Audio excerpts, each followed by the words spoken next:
এতিয়া আমাৰ মাজত আৰু এটা কথা আহিলে যে আমাৰ বহু মহিলাই এতিয়াও অৰুণোদয় আঁচনি পাব বাকী আছে।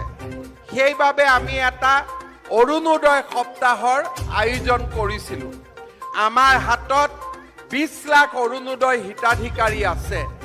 আমাৰ যেতিয়া কলেজৰ ছাত্ৰ ছাত্ৰীসকল ঘৰে ঘৰে গ'ল, তেতিয়া আমি দেখা পাইছিলোঁ যে প্ৰায় 1.5 লাখ পৰিয়ালক এই অৰুণোদয় আঁচনিৰ আচলতে প্ৰয়োজন নাই। তেওঁলোকৰ ঘৰত চাকৰি আছে বা তেওঁলোকৰ ঘৰৰ অৱস্থা ইমানখিনি বেয়া নহয়। এই পৰ্যায়তে প্ৰায় 3000 পৰিয়ালে আমাক নিজে আবেদন কৰি অৰুণোদয় আঁচনিৰ পৰা নাম কাটি লৈ গ'ল। তাৰ উপৰিও অৰুণোদয় আঁচনিৰ কিছু হিতাধিকাৰী ইতিমধ্যে পৰলোক প্ৰাপ্তিও হৈছিলেগৈ।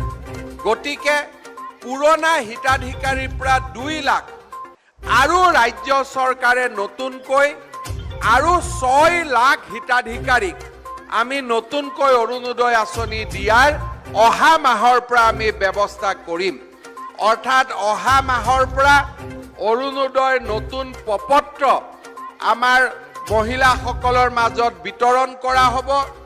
আৰু 6 লাখ যিহেতু নতুনকৈ 6 আৰু 2 লাখ 8 লাখ অৰুণোদয় আঁচনি আমি নতুনকৈ যিহেতু দিব পাৰিম, গতিকে প্ৰত্যেক সমষ্টিতে অতি কমেও 8000 কৰি নতুন পৰিয়ালক আমি অৰুণোদয় আঁচনি আমি দিব পাৰিম।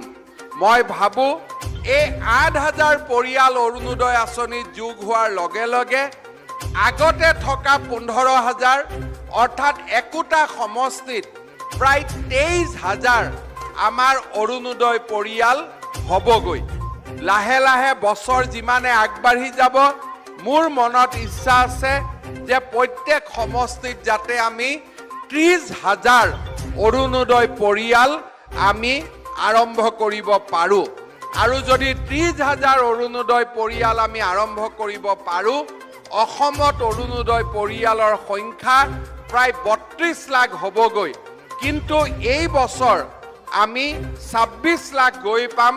তাৰপিছত লাহে লাহে আমি ইয়াক 32 লাখলৈকে আমি লৈ যাম।